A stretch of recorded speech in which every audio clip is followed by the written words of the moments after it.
Welcome back. Today we want to talk about one of the most important figures in the history of Christianity, the Doctor of Grace, St. Augustine of Hippo.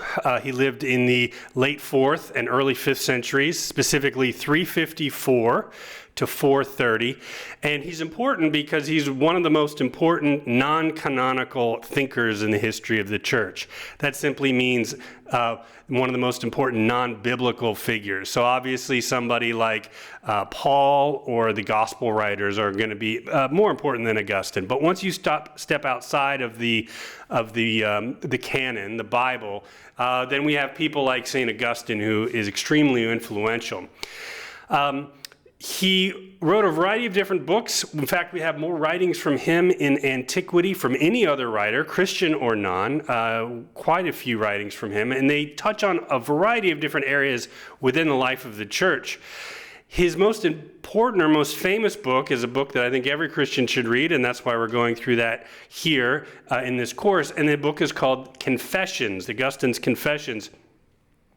Now, this text is often considered the most important, one of the most important texts in the history of Christianity, and it's sometimes called the earliest biography or autobiography memoir in Western civilization.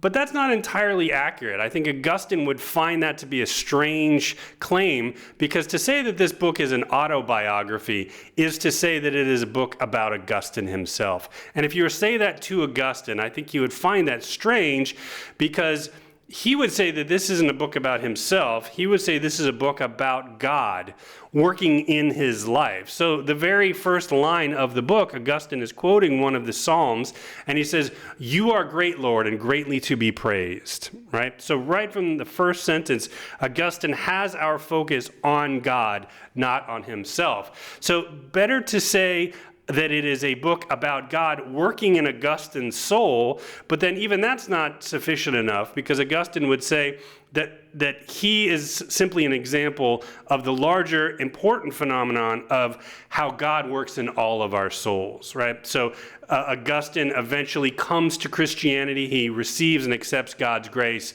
and this is something how we all can and should live our lives according to Augustine.